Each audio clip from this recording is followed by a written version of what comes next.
ओम नमः शिवाय। आप सभी मित्रों का मैं मुकेश कुमार मिश्र अपने चैनल एस्ट्रोलॉजी एंड आयुर्वेदा में हार्दिक अभिनंदन करता हूं। और आज आप लोगों के समक्ष एक विशेष टॉपिक को लेकर के आया हूं, जिस टॉपिक का विशेष महत्व आज के दिन होता ही होता है और सामान्य दिनों में भी इस टॉपिक का विशेष महत्व होगा। क्योंकि मेरा जो आज का टॉपिक है वो पूजन कैसे करना चाहिए, पूजन करने के बाद भी असफलता क्यों मिलती है, पूजन का सही वक्त क्या होता है, पूजन की जो तैयारी होती है वो कैसे करें, पूजन कितने प्रकार से करने से विशेष सफलता मिलती है, इसके अलावा शरीर में किन तत्वों की पूर्ति, आप किस भगवान को पूजें कि उस तत्व की पूर्ति हो, इन सबों की विशेष जानकारी देंगे। तो सबसे पहले ये बात करते हैं कि पूजन का तरीका क्या होना चाहिए। क्योंकि आज का जो पूजन का तरीका है, रोड पर पूजन करना या कहीं भी विशेष खुले में पूजन करना, डफली बजाना, नाटक करना, नाच करना, ये पूजन का मुख्य उद्देश्य नहीं है। पूजन शास्त्र कहता है भोजन और भजन एकांत में करना चाहिए। पूजन का असली महत्व यही है जो आप एकांत में करिए। आप पूजन कर रहे हैं और फेसबुक पर व्हाट्सएप पर उसका फोटो ले करके या उसको नौटंकी बना रहे हैं, तो ये पूजन का असली महत्व नहीं है। पूजन जो करिए एकांत में करिए, पूजन रूम में किसी को प्रवेश तक मत करने दीजिए, शास्त्र कहता है। उसके अलावा आप लोग फेसबुक पर और व्हाट्सएप पर लगातार जो है सो ये फोटो सोटो कर रहे हैं, ये कहीं से भी उचित नहीं है। अतः पूजन कैसे करना चाहिए, शास्त्र का क्या मत है, विज्ञान क्या कहता है, इन सभी बातों की जानकारी आप लोगों के समक्ष आज हम रखने वाले हैं। और अगर हमारी बातों पर आप लोग पालन करेंगे तो आपकी जिंदगी में मानसिक स्थिति को तो जरूर ही बदल देगा पूजन। भले ही अर्थ की कुछ कमी हो वो अलग बात है, लेकिन अर्थ के लिए भी जो हम उपाय बताएंगे उस उपायों को अगर आप करेंगे तो आर्थिक जो कमी है वो बिल्कुल नहीं होगा। कम से कम अन्न की जो कमी होती है वो तो बिल्कुल ही नहीं होगी।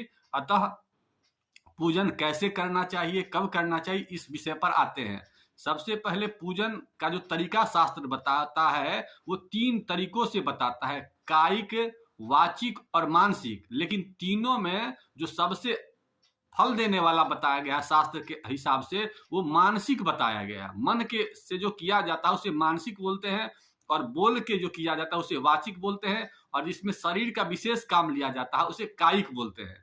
तो तीनों के पद्धति में सबसे उत्तम पद्धति जो मानसिक पद्धति है उसकी हम विशेष चर्चा करेंगे ही करेंगे।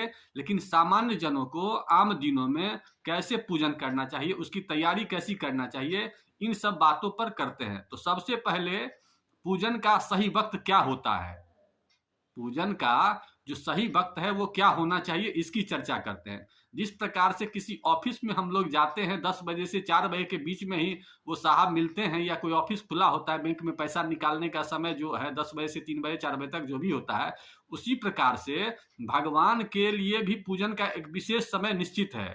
ब्रह्म मुहूर्त काल से 1.5 घंटा आगे और 1.5 घंटा पीछे के वक्त में ही भगवान विशेष प्रसन्न होते हैं। इसके अलावा पूजन करने से हमारे समझ से कोई विशेष फायदा नहीं है। नंबर 1 चीज। नंबर 2 चीज क्या है आपके लिए कि पूजन जो करना चाहिए वो आपको किनकी करनी चाहिए। क्योंकि पूजन का मुख्य उद्देश्य हिंदू शास्त्र में ये बताया गया है कि आपके शरीर में किस तत्व की कमी है, उस देवता को पूजन करने से विशेष फल की प्राप्ति होती है। जैसे शरीर में पंच तत्व की जो मिनरल्स होते हैं, उसी प्रकार से हर एक भगवान के कुछ मिनरल्स विशेष रूप से पाए जाते हैं। अग्नि तत्व के लिए भगवान सूर्य की पूजा करते हैं, पृथ्वी तत्व के लिए भगवान बुद्ध की पूजा करते हैं, वायु तत्व के लिए भगवान शनि की पूजा करते हैं या शिव की पूजा करते हैं, और जल तत्व के लिए भगवान गुरु की भी पूजा करते हैं और माता दुर्गा की भी पूजा करते हैं, और जल तत्व जो भी ग्रह सप्लाई करते हैं उनकी पूजा तो करते ही करते हैं। इसके अलावा हर एक आदमी के जन्म कुंडली में एक विशेष इष्ट देवता की जो पूजा हम लोग करते हैं, जिसका कुछ दिन पहले उसकी हम चर्चा भी कर चुके हैं वीडियो में, तो उस वीडियो को आप लोग देख लीजिएगा कि इष्ट देव का निर्धारण कैसे होता है। तो आपके शरीर में जो मिनरल्स की कमी होती है उस देव की पूजा करने से विशेष प्रकार की फल की प्राप्ति होती है। और देखिए कि हर एक भगवान को अलग अलग फूलों का जो है ना चढ़ाया जाता है। भगवान को अलग अलग पुष्प चढ़ाया जाता है, इसके अलावा फल चढ़ाया जाता है, उसके अलावा उनका अलग अलग जो है सो खान पान है। किसी भगवान को मोदक प्रिय है, किसी भगवान को जो है सो काजू प्रिय है, किसी भगवान को किशमिश प्रिय है, किसी भगवान को जो है सो सेब प्रिय है, किसी भगवान को अमृत प्रिय है। तो इस प्रकार से हर एक भगवान का अलग अलग खाद्य पदार्थ है, अलग अलग जो है सो उसका फल है, अलग अलग पुष्प है। तो इस प्रकार से हर एक भगवान की क्या क्या पूजा कैसे की जाती है, इसकी भी हम आगे आप लोगों को जानकारी देंगे। लेकिन सर्वप्रथम ये हम लोग को करना है कि नित्य पूजा में हम लोग को ये ध्यान रखना है कि सूर्योदय से पूर्व उठेंगे। जहां भी सूर्योदय का सब जगह अलग अलग काल होता है। मान के चलिए अगर 6 बजे सूर्योदय होता है तो कम से कम आधा घंटा पहले तो जरूर ही उठना चाहिए। उसके बाद अपने आप को शुद्धिकरण करना चाहिए, क्योंकि रात में शनि का वक्त होता है और शनि के वक्त में जो गंदगियां होती है उसे हम स्नान के माध्यम से, जल के माध्यम से, जब जल आपके पूरे शरीर पर पड़ता है तो आपका शुद्धिकरण होता है। क्योंकि चंद्रमा का काम है शुद्धिकरण करना, आपके पूरे शरीर को जल से वो शुद्धिकरण करता है। उसके बाद जितनी भी स्नान करने से शास्त्र कहता है कि 8 प्रकार के लाभ होती है। तो इस पर भी आगे हम चर्चा कभी कर देंगे विशेष, लेकिन तात्काल ये चर्चा करते हैं कि स्नान से निवृत्त होकर के उसके बाद सबसे पहले जो हम लोग को 2-3 कमियां दिखती है कि लोग बाल खुले होकर के पूजा करते हैं। तो जो आदमी बाल खुला होकर के पूजा करेगा उसे शास्त्र के हिसाब से किसी प्रकार की कोई फल की प्राप्ति नहीं होगी, नंबर 1 चीज। तो शास्त्र के हिसाब से जो महिलाएं बाल खुला रखती हैं उनको बंद रखना चाहिए, नंबर 1 चीज। जो पुरुष अपना सीखा नहीं रखते हैं, जिसको टिकी बोलते हैं या दूसरी भाषा में जो कुछ भी बोलते हैं, हमारे इधर तो यही बोलते हैं, सीखा वगैरह बोलते हैं। तो सीखा जरूर रखना चाहिए। जिनके पास सीखा नहीं रखते हैं तो उनके लिए ऊपर से कोई प्रकार का कपड़ा आप रख सकते हैं, कोई टोपी वगैरह रख सकते हैं या किसी प्रकार का कपड़ा वगैरह रखिए। तो जैसे सभी धर्मों में टोपी वगैरह का प्रथा बताया गया है, लेकिन हिंदू धर्म में सीखा का विशेष प्रधानता है। लेकिन जो लोग आज के जमाने में सीखा रखने में तो लगता है कि पाप कर रहे हैं और कहने के लिए हिंदू बोलते हैं, तो ऐसा तो करना नहीं चाहिए। हिंदू की एक ही पहचान है कि सबसे पहले सीखा होनी चाहिए, उसके बाद ही आप हिंदू हैं। तो जो लोग अगर नहीं रखते हैं तो कोई बात नहीं है, हम उसके लिए कुछ नहीं कहेंगे। हम ये कहेंगे कि सबसे पहले आप कपड़ा वगैरह रख लीजिए। कपड़ा वगैरह नहीं हो तो मौली वगैरह है, मौली वगैरह माथा पर रख लीजिए। इसके बाद क्या करिए कि बिना चंदन का पूजा में कोई धर्म नहीं है। तो स्त्री हो या पुरुष हो, चंदन जरूर करें। जब चंदन आप करते हैं तब जाके आप पूजन के लिए तैयार हो पाते हैं। उसके बाद आसन पर बैठिए, आसन को शुद्धिकरण कीजिए, अपने आप को शुद्धिकरण कीजिए। इसके बाद प्रमुख चीज है संकल्प। जब तक आप किसी चीज का संकल्प नहीं करेंगे, संकल्प करने के बाद ही पूजन के लिए आप किस भगवान से क्या मनोकामना चाहते हैं, पूजा का क्या उद्देश्य है, तो संकल्प करके आप सबसे पहले जो भी आप हिंदी में ही कर लिए, कोई जरूरी नहीं कि संस्कृत पढ़ें, हिंदी में ही पढ़ लीजिए कि भाई हम इस काम के लिए पूजन करते हैं, मन कर्म वचन और ध्यान से हम आपकी पूजन में, आपकी शरण में आना चाहते हैं महाराज। ये भगवान गणेश जी या जो जिस भगवान की जो आपके इष्ट देव हों उनके शरण में जाइए और उनसे आराधना कीजिए और फिर आप उस पूजा के लिए तैयार हैं। अब पूजा की जो पद्धति होती है इसमें शास्त्र बताता है कि 5 प्रकार से भी पूजन किया जा सकता है, 16 प्रकार से किया जा सकता है, 32 प्रकार से किया जा सकता है, 64 प्रकार से किया जा सकता है, 132 प्रकार से। जो आपका सामर्थ्य हो उस हिसाब से भी पूजन किया जा सकता है।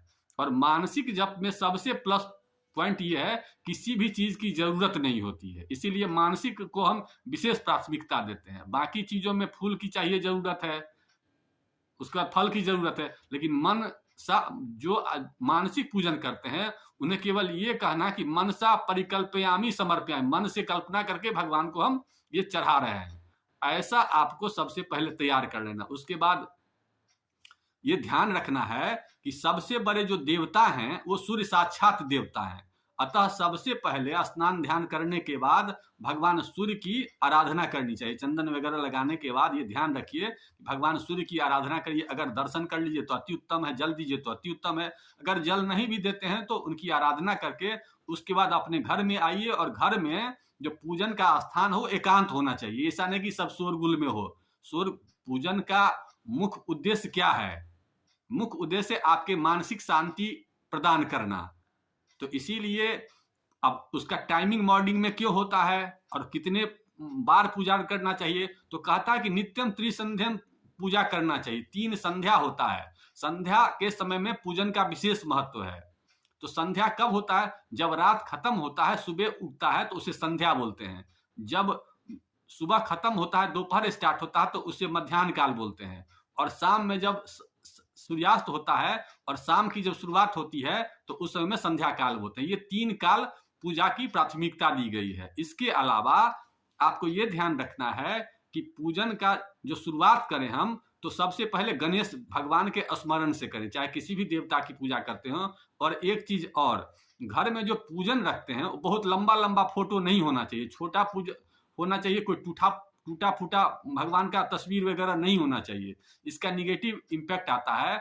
और पूजन करते समय आपके पास जल जरूर होना चाहिए। अगर जल नहीं है तो गंगा जल वगैरह व्यवस्था कर लीजिए, बारिश के पानी को एकत्रित करके रखिए अगर गंगा जल नहीं है तो, और उसका प्रयोग करिए। इसके अलावा आपको ये ध्यान रखना है कि पूजन जब भी करिए तो आपका दिशा या तो पूरब होना चाहिए, नहीं तो उत्तर होना चाहिए। आपका मुख या तो पूरब हो, नहीं तो उत्तर हो पूजा करते समय।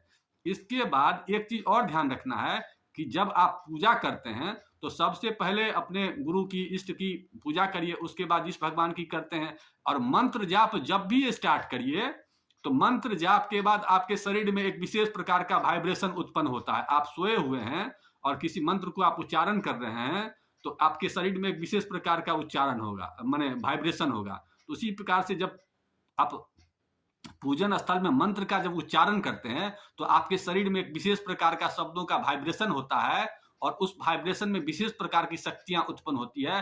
वैसे कंडीशन में आपको यह ध्यान रखना है कि जल का स्पर्श हाथ से न करें। अगर जल का स्पर्श करना है तो जो ताम्र पात्र होते हैं उसमें आप उससे प्रयोग कर सकते हैं, हाथ से न करें।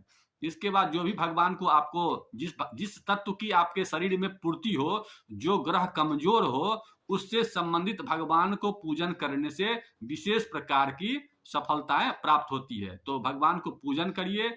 उसके बाद पूजन जो फूल हो, फल हो, इससे कर सकते हैं। जैसे सरस्वती जी का प्रिय चीज पीला चीज है तो इसमें वस्त्र पर विशेष ध्यान देना। पूजन करते वक्त एक चीज ध्यान रखना है कि काला और नीला इसका अवॉइड करना है सामान्य प्रक्रिया में। अब शनि की पूजा अलग से करिए तो अलग बात है, लेकिन सामान्य जो दैनिक हम लोग पूजन करते हैं उसमें पुरुष को या तो व्हाइट पहन सकते हैं, उसके बाद आप पीला पहन सकते हैं। महिलाओं को भी काला और नीला से परहेज करना चाहिए, ये हमेशा ध्यान रखें। पूजन करते वक्त आपका वस्त्र नीला और काला नहीं होना चाहिए।